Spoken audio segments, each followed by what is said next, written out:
Just who is Arlecchino? And, well, would you believe me if I said it didn't really matter? Welcome back to Genshin Lore with Amavi. We've been doing Genshin Lore since the Archon War. If you're new to the channel, welcome. Why do I say Arlecchino doesn't really matter? Because I think the Fatui Harbingers have been planting seeds all along for us to follow. Seeds that happen to be a little bit more about the traveler than about their storylines itself. Now, what do I mean by that? This first came to me when I saw on Twitter, of all places, a picture, and it was comparing Arlecchino to the main character in the Battle Pass. Now, I think it's pretty widely accepted in the fandom that she is Lumine, or the Abyss Twin. Um, but this is not sat right with a lot of people because the gender doesn't change. So if you pick Lumine as your traveler, why isn't it a prince instead of a princess? But there are a lot of visual similarities here, from the shape of the throne, although it's more bat-like there, we do have some bat or feather-like motifs with Arlecchino. The draping of their coat is the same, the stance is the same, the hands, even their hair colors are eerily similar, which makes me wonder, what was Arlecchino the princess of? Not that we know anything. And so prior to the trailer drop, it made me think about what we know about the Fatui so far, and they're kind of paralleling the story of the traveler. Child fell into another world and he had to fight to survive, much like us. And Scaramouche lost his memory and had to wander from nation to nation. And it makes me wonder if Scaramouche's quest is maybe a little teaser about if and when we will get our memories back. But both of these things have happened to the traveler. So how is Arlecchino going to continue the story of being a foil to the traveler? And you'll notice I kind of left out Senora here because we obviously did not die in Fiery Ash, but she kind of seemed like she was someone on the outskirts anyway. It's a reach, and I acknowledge that. So perhaps Arlecchino is meant to foil both the Traveler and the Abyss Twin, but kind of give us some hints about what's to come in the story. In the Battle Pass, it says she was deceived and the memory of her noble origins faded. I believe this line in particular makes a lot of sense with Arlecchino's idol, where she shushes us. It seems that she's trying to keep a secret from us that she just doesn't want to get out. So, just who or what is she?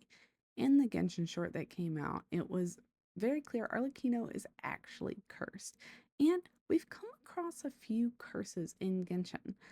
We have the curse of the wilderness, which is kind of something that existed before Conria, but it is where the people of nations that kind of leave the righteous path are cursed to become hilly turtles. And we know that that is something that happens because on Salvindigar, the lava turtle there shares his name with one of the temple priests. The second curse we come across is the one with Clothar, and he tells us that all Conrians are cursed with immortality, as in they can't die. And so curses are nothing new in the world of Genshin. But just what could Arlecchino, or where was she from to have received this curse? But Arlecchino herself in the Fontaine Archon quest says she is indeed from Fontaine. But that doesn't really make sense.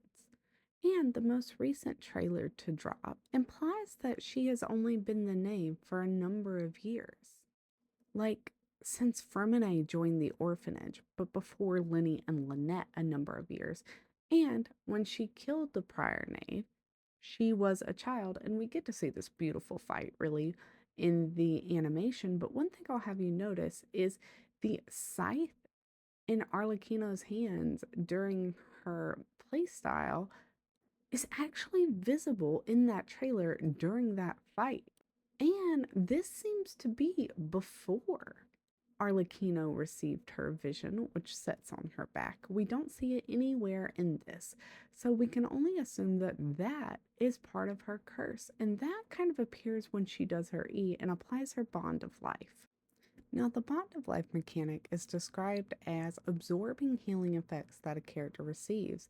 This prevents them from recovering HP, and after a character is healed for an amount of time equal to the bond of life, then the bond is cleared. So you're kind of paying off your life debt. And so when a character is granted another bond of life, the healing required to clear the bond of life will also stack. So it can have like a very long duration if you aren't cleared by a statute of the seven. If you've been exploring in Fontaine, you've probably discovered this while farming the Fouille operatives. But this in game could also be characterized as kind of a curse that Arlecchino herself can inflict while using her little curse staff. And for a character who's cursed, Genshin seems awfully focused on making her a symbol of purification, from kind of her constellation, which symbolizes a purgatorial flame or a cleansing flame, to her literally cleaning house at the House of the Hearth. Arlecchino seems to represent new beginnings and new takes on things, including, so far in the story, she's the first kind of diplomatic Fatui that we've come across who seems to find different ways to handle things.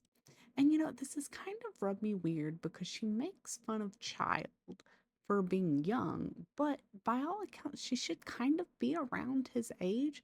So either her age is not accurate and Genshin is pulling something with us, which the entire Fontaine questline has really been a series of adults and child's bodies, from Caterpillar to Renee and Narzissenkreuz and Mary Ann, kind of the person not being the age or who they seem really seems to be a trend here, and Genshin loves its trends. Speaking of trends, we have a lot about the four children who really should not be the age that they appear in the game during the Narzissenkreuz world quests. And most aptly, Caterpillar. Caterpillar, who fans from the moment they saw his hands were immediately comparing to Arlecchino. And kind of the gist of it, as you very quickly find in the unfinished comedy story quest, is that Caterpillar is actually a hilly churl, and not just any hilly churl. Many years ago, Caterpillar was human, but part of his memories were placed in the body of a hilly churl with the help of the Holy Blade of Narzissenkreuz and the Oceanid Lyris. Lyris, who was the director of the original orphanage all the kids were at. This is how Caterpillar is created, and Jacob Ingold and Renee de Petrichor, two of the kids of the main Fontaine 4 that Oceanid Lyris was the director of when they were in the orphanage, considered the man who had previously been Caterpillar to be their friend. And that man is Carter, who is part of kind of the research team of Fontaine of Marianne, Elaine, Renee, Jacob, and Mr. Daddy Guillotine. I don't remember his name. But Carter Sherbrus. And although Carter dies when Renee tries to feed him part of the dead thing that created the Melazines, the Aeneas, part of his consciousness was restored because Renee was able to cut it out and save part of him before he dissolved completely into goop. But Caterpillar is undeniably not Carter. And he tells us that his own identity is not consistent. Sometimes he's a bloom guard, others a dragon. His identity is a lie built out of the stories of others. But Caterpillar tells us he believes a definite answer exists as to who he is and the nature of his existence. A singular correct answer. And after the quest, when Caterpillar goes, he's kind of ready to take that step and to understand where he comes from. Now, initially, I think a lot of people, including me, thought that the hands meant he was a hilly troll who could transform. But the more I look at this quest and is Alice in Wonderland like eccentricities, and speaking of Alice in Wonderland, the Knave is actually an important character, and Genshin likes to link things in really bizarre ways, and so it would not surprise me one bit if Arlecchino being the Knave was kind of supposed to be our hint that We are supposed to tie her story to that of the Narzissenkreuz Institute. They kind of did this with Caterpillar and Carter by calling Caterpillar Catter and Carter Carter, the name similarities that you kind of see. And in Alice in Wonderland, the Queen of Hearts, like, I'll read you the part, but the Queen of Hearts, she made some tarts all on a summer's day. The Knave of Hearts, he stole those tarts and he took them clean away. The King of Hearts called for the tarts and beat the knave full sore. The Knave of Hearts brought back the tarts and vowed he'd steal no more. And this is even funnier because the Knave of Hearts is also based on the playing card, more commonly known as the Jack, which is something that Lenny likes to play with.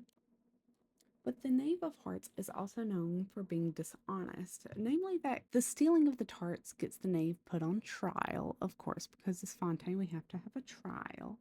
And it comes up that there's a letter that was not signed, and they say in the Knave of Hearts knows it's not signed, even though they don't know him. And they're like, oh, you are a dishonest person. But before this kind of conclude, Alice interrupts it, and we never really get the conclusion to that trial.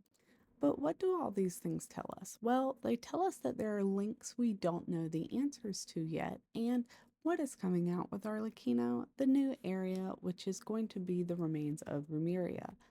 And a lot of people for a long time have been speculating that Arlecchino could be from the tribes of Remuria, or there's a lot of artifact lore that goes into very specific actors, including Farina's sword.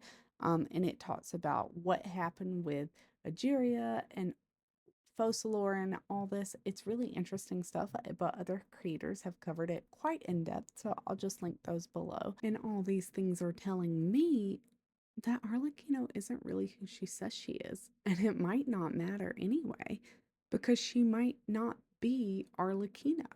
And what I mean by that is that the child that we meet, Perueri, in the trailer is a young cursed girl who is trying to bury her spider. It doesn't really give current Arlecchino, and yet stabbing your friend through the chest and killing your mother might do it to you. But there's also all these lines tracing back to Caterpillar. And so it brings me to the conclusion that whoever Arlecchino is currently, it is some form of being that is not in their original body. And this is kind of where I've taken the caterpillar, that the hands are an example of kind of what happens when the body doesn't belong to the original inhabitant, aka a sense of rejection of sorts, because the hands look kind of different from the hilichurl. In fact, caterpillars' hands don't look like Arlecchino's at all. But if you compare them to the regular hilichurl, who have white nails, caterpillars look much more like that. Arlecchino's, however, are different. Instead, she has 4 black nails and 1 red nail on each hand. Jacob, who can transform into the Inquisitus Baptist, doesn't have weird nails at all. But Jacob is kind of in his original body. Think of it more like Child, where he has a different form has come into him. And Inquisitus Baptist does have some similarities with the Foul Legacy, but that can be a different video. But kind of what I'm alluding to is that Arlecchino could be someone who we've already met in the lore, or 2 people in one body, especially because the entire plot of Fontaine so far has been about consciousness and what makes a person, and separating identity from body and consciousness from form.